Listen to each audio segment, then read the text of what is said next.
வணக்கம். விவேக் ரெஸ்டாரண்ட் கன்சல்ட்லேருந்து விவேக் பேசுகிறேன். இன்றைக்கி நம்ம பார்க்க போகிற டாபிக் பார்த்தீங்கன்னா ஃபுட் அவுட்லெட் பட்ஜெட் பார்க்க போகிறோம். ஒரு ஃபுட் அவுட்லெட் ஓப்பன் பண்ணணும்னு நினைக்கிறீங்களா? அதுக்கு ரஃபாக நீங்கள் பட்ஜெட் எவ்வளோ ஆகும்னு பிளாட் பண்ணலாம். எக்ஸாம்பிளுக்கு ஒரு 10 லட்சத்தை வச்சு ஸ்டார்ட் பண்ணணும். அதை எப்படி எதுக்கெல்லாம் ஆகுங்கிறத பட்ஜெட் போடலாம். ஃபர்ஸ்ட் ஸ்டாப் அட்வான்ஸ் 2 லட்ச ரூபான்னு வச்சுக்கலாம். இன்டீரியர் செட்டப்புக்கு எக்யூப்மெண்ட்டுக்கு ஒரு 4 லட்சம் வச்சுக்கலாம். தேர்ட், ப்ரீ மார்க்கெட்டிங் பிராண்டிங்க்கு ஒரு 2 லட்ச ரூபா. ப்ரீ பிராண்டிங் பார்த்தீங்கன்னா சைன் போர்டு, அப்புறம் பார்த்தீங்கன்னா லோக்கலில் மார்க்கெட்டிங் பண்ண போகிறது, பேம்ப்ளெட் கொடுக்குறது, இதெல்லாம் என்ன பார்த்தீங்கன்னா ப்ரீ மார்க்கெட்டிங் வரும். ஒர்க்கிங் கேபிட்டல் 2 லட்ச ரூபா. ஒர்க்கிங் கேபிட்டல்ங்கிறது பார்த்தீங்கன்னா ஸ்டாஃபோட சம்பளம், இன்ஜினியரோட காஸ்ட்டு எல்லாமே எடுத்து வைக்கிறது தான் ஒர்க்கிங் கேபிட்டல். இப்போ நம்ம போட்ட பட்ஜெட்குள்ளே பிளான் பண்ணியாச்சு.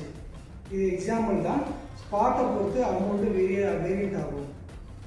இதை பற்றி இன்னும் டீட்டெயிலாக உங்களுக்கு வேணும்னா விவேக் ரெஸ்டாரண்ட் கன்சல்ட்டிங்கை தாராளமாக கான்டாக்ட் பண்ணலாம். கான்டாக்ட் நம்பர் கீழே கொடுத்துருக்கேன். மறக்காமல் விவேக் ரெஸ்டாரண்ட் கன்சல்ட்டிங்கை ஃபாலோ பண்ணிக்கோங்க.